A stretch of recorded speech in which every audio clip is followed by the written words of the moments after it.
Federal officials are upgrading charges against the suspect who allegedly attacked two National Guardsmen in Washington, D.C. on Wednesday. Hello, everyone. I'm Conrad Alush in for Doug Profit tonight. 20-year-old Army Specialist Sarah Beckstrom died last night, and 24-year-old Air Force Staff Sergeant Andrew Wolf remains in critical condition. ABC's Jacqueline Lee has more from L.A. Washington, D.C. police patrolling alongside National Guard troops in the nation's capital after two National Guardsmen were shot Wednesday. 20-year-old Army Specialist Sarah Beckstrom died last night, while 24-year-old Air Force Staff Sergeant Andrew Wolf remains in critical condition. And a simple sidewalk memorial grows with flowers and flags for the two National Guard members. The U.S. Attorney upgrading the suspect's charges to first-degree murder. This is a murder one. Period. End of the story. Officials say 29-year-old Ramanullah Lakhanwal, an Afghan national, drove thousands of miles from his home in Washington state to Washington, D.C. to carry out the attack. New images obtained by the Wall Street Journal show the scene from a witness as shots rang out. A gun battle and the suspect appearing to hold a revolver as two National Guard members fire back. During the war in Afghanistan, sources say Lakhanwal was highly trained and a trusted member of an elite Afghan counterterrorism force, partnering with U.S. Special Forces and the CIA. Did something get missed? Potentially. Or this individual either got radicalized in the United States after he got here, or had a mental breakdown like PTSD, like unfortunately we've seen happen with some of our own veterans from the U.S. military. In response to the shooting, President Trump saying this. It comes to asylum when they're flown in, it's very hard to get them out. No matter how you want to do it, it's very hard to get them out. But we're going to be getting them all out now. In response to the shooting, the Trump administration says it's halting all asylum decisions. The State Department has also paused issuing visas for people traveling on Afghan passports. Jacqueline Lee, ABC News, Los Angeles. In response to the shooting today, the U.S. has paused granting visas for Afghan passport holders and halted all asylum decisions. Citizenship and Immigration Services says that the agency will not approve any asylum cases until they have been thoroughly screened.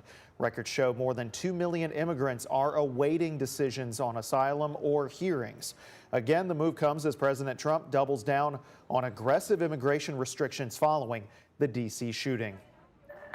Back here in Louisville, one person is dead after a house fire in PRP. According to Metro Safe, it happened around 2:40 this morning on Alameda Court. This is just off the St. Andrews Church Road.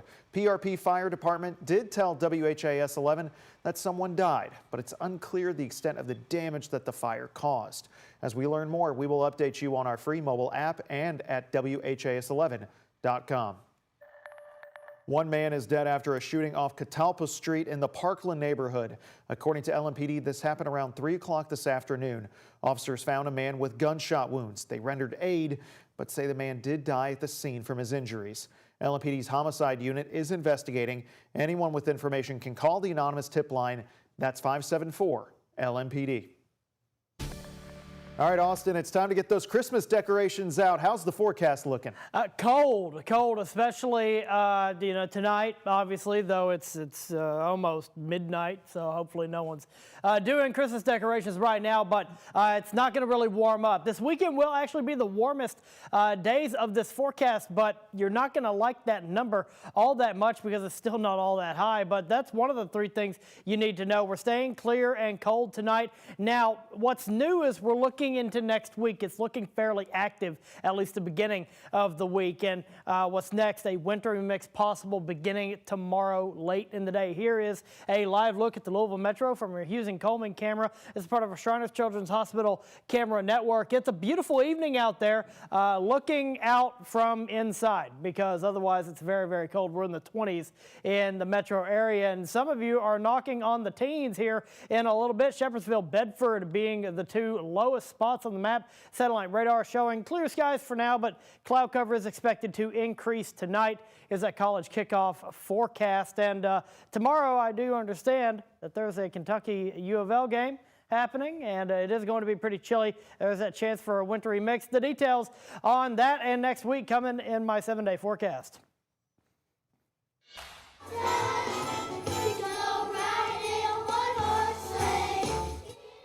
Music filled the air in Charlestown, Indiana tonight. Over a decade into its own light-up tradition, 3 separate parks all decked out for the holidays. It brings families back year after year from near and far. Tonight, our Ian Hardwitt and photojournalist Levi Hammer found some visiting from Louisville and others who've been singing since their days in the school choir.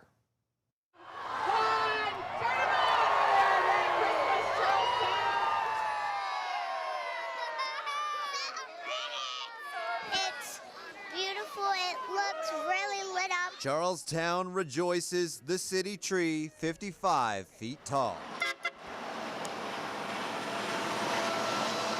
Some come for the 20-minute Rainbow Express train rides, others for love. I got me a girlfriend now, so I had to come. We gotta take pictures. A picture-perfect scene, especially for little besweatered Apollo. I got him a bunch of sweaters already. I got him a new collar. He got a new leash. He's gonna get a bunch of toys. He loves Santa. This little Santa toy. This good boy's 2nd year. Maybe it's cold outside. And singer Dalton Hester's doesn't. Well, I mean, I've always wanted to be a performer, but to get to do it in front of your hometown, it's 10 times better. I love performing, and especially performing in front of the people that I love the most. And since it was so cold outside, Kennedy needed a little more than the joy in her heart to stay warm. Presents and getting to see Santa. But I did go on the Polar Express, so I did get to see him a couple days ago. Aiden Dunn shared his blanket. You gotta stay warm out here, right? You need a blanket, as many blankets as you can get. Dude, I love the small town vibes. Like, it's really sick out here. A small town shining for its place on the Clark County map, the celebration a family tradition. I came probably every year while I've lived here. Now, especially with him, it's just wanting to make it special for him. The event's been going on for over a decade. Hester says since 2013, and you want to come back every year because they add lights to something new all the time, like the bridge. But even if you come just for the tree, what it tees up are the beautiful days ahead. And making cookies and watching the Grinch, and it's all really fun. From Charlestown, Ian Hardwitt, WHAS11, on your side. You can check out the tree any night of the week, but the hot chocolate's only served Thursday through Sunday from 6 to 10 p.m. Greenway Park will also have live reindeer on Monday, December 22nd. And looking ahead to next week, Louisville will be getting in the holiday spirit. Light Up Louisville is Saturday, December 6th. There will be live music, train rides, and of course, free photos with Santa. It runs from 3 p.m. to 9 at Jefferson Square Park, and the Lots of Lights Parade, you don't want to miss that. It's at 6. Another holiday staple is back in Louisville for the holiday season. Paristown's Fête de Noël returned today for its 7th year. For the next 6 weeks, you will find an ice skating rink, Santa's house with the big man himself there, taking pictures with guests, and 20 local businesses in the Brent Street Holiday Market. Fête de Noël runs now through January 4th. To buy tickets and for a list of hours on the market, ice skating and photos with Santa visits, paristown.com/Fête de Noël. Here's a look at those Kentucky Lottery jackpot numbers right now. Mega Millions sitting at $80 million. Powerball, $719 million. The Kentucky Lottery, funding education for over 1 million Kentucky students.